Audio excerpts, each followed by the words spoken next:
السلام علیکم ورحمۃ اللہ۔ آپ دیکھ رہے ہو وائس آف انفارمیشن اور میں ہوں نعیم شاہ۔ قصہ حضرت موسیٰ علیہ السلام اور حضرت خضر علیہ السلام۔ سورہ کہف میں حضرت موسیٰ علیہ السلام اور حضرت خضر علیہ السلام کی ملاقات کا قصہ بیان کیا گیا ہے، جو 3 واقعات پر مشتمل ہے۔ اس میں ظاہر پرستی کی شدید نفی کی گئی ہے۔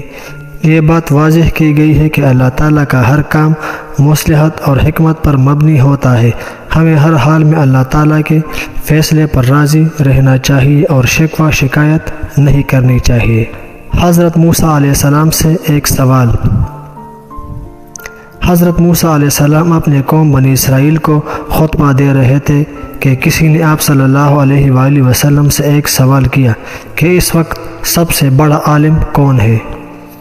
چونکہ حضرت موسیٰ علیہ السلام اس وقت کے جلیل القدر رسول تھے اور رسولوں کو دیا گیا علم وہی دیگر تمام علوم سے بڑھ کر ہوتا ہے، اس لیے حضرت موسیٰ علیہ السلام نے غالباً اس بات کو مد نظر رکھتے ہوئے جواب دیا کہ میں سب سے بڑا عالم ہوں۔ واللہ عالم، اگرچہ یہ جواب صحیح تھا لیکن اس طرح جواب دینا اللہ تعالیٰ کو پسند نہ آیا۔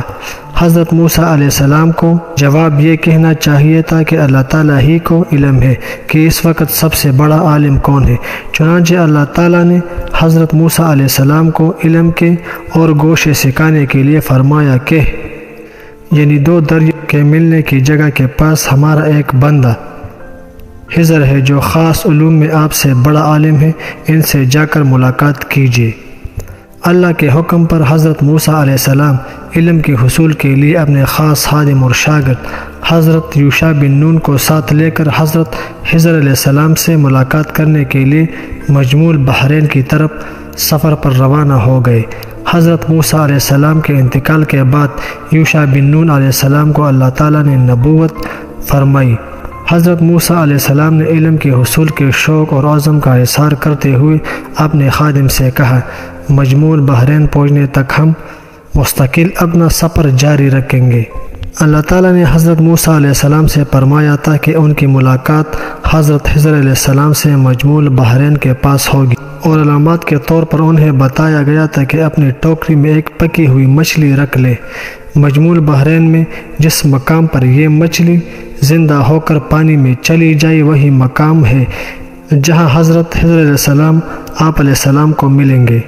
بعض مفسرین کی رائے ہے کہ یہ واقعہ حضرت موسیٰ علیہ السلام کے ابتدائی دور کا ہے جبکہ آپ علیہ السلام مصر میں تھے، چنانچہ وہ مجموع بحرین سے مراد سوڈان کے شہر خرطوم سے آنے والے دریائے نیل کے دونوں شاخوں یعنی نیل ابدی سفید اور نیل ارزق نیل کے آپس میں ملنے کے مقام کو لیتے ہیں، جبکہ وہ مفسرین جو اس واقعے کو ہجرت صحرائے سینا کے بعد واقع قرار دیتے ہیں ان کے نزدیک مجموع بحرین سے مراد صحرائے سینا کا وہ جنوبی حصہ ہے جہاں خلیج عقبہ اور خلیج سوئز دونوں آ کر ملتے ہیں اور بحر احمر میں شامل ہو جاتے ہیں۔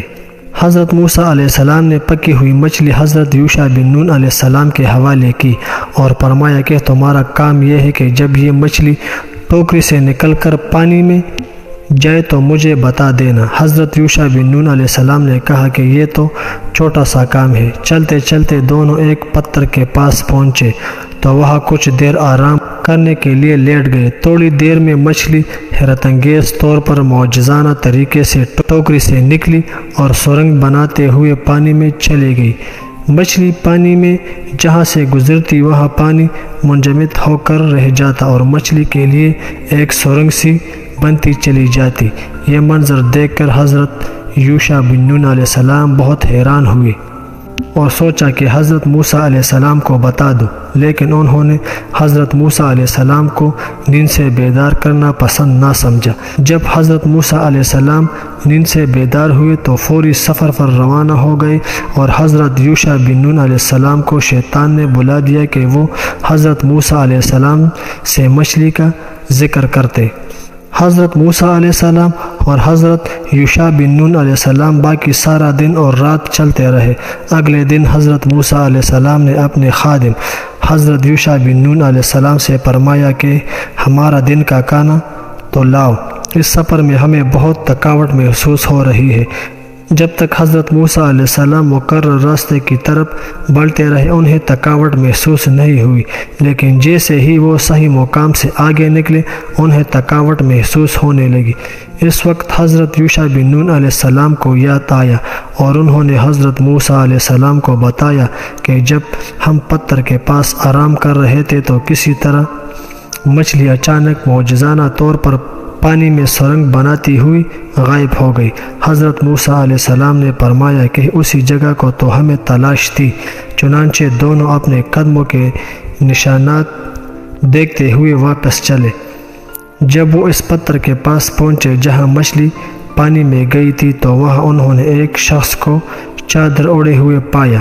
یہ حضرت خضر علیہ السلام تھے جنہوں نے اللہ تعالیٰ نے تکونی علم، واقعات اور معاملات کا خاص علم عطا فرمایا تھا۔ حضرت موسیٰ علیہ السلام نے انہیں سلام کیا اور اپنا تعارف کروایا۔ حضرت خضر علیہ السلام نے حضرت موسیٰ علیہ السلام سے کہا کہ جو علم اللہ تعالیٰ نے مجھے دیا ہے وہ آپ کے پاس نہیں ہے، اور جو علم اللہ تعالیٰ نے آپ کو دیا ہے وہ میرے پاس نہیں ہے۔ حضرت موسیٰ علیہ السلام اور حضرت خضر علیہ السلام کے قصے پر یعنی واقعے پر یہ ہماری پہلی ویڈیو ہے۔ اگر آپ کو میری یہ ویڈیو پسند آ گئی ہو تو پلیز میرے چینل کو سبسکرائب کریں اور بیل کے آئیکن کو ضرور پریس کریں۔ آپ کے ایک لائک اور ایک سبسکرائبر سے کچھ نہیں جائے گا مگر میرا بہت حوصلہ بڑھے گا اور میں اور محنت کے ساتھ کام کروں گا۔ ملتے ہیں ایک دوسری ویڈیو کے ساتھ، اجازت چاہتا ہوں۔ اللہ حافظ۔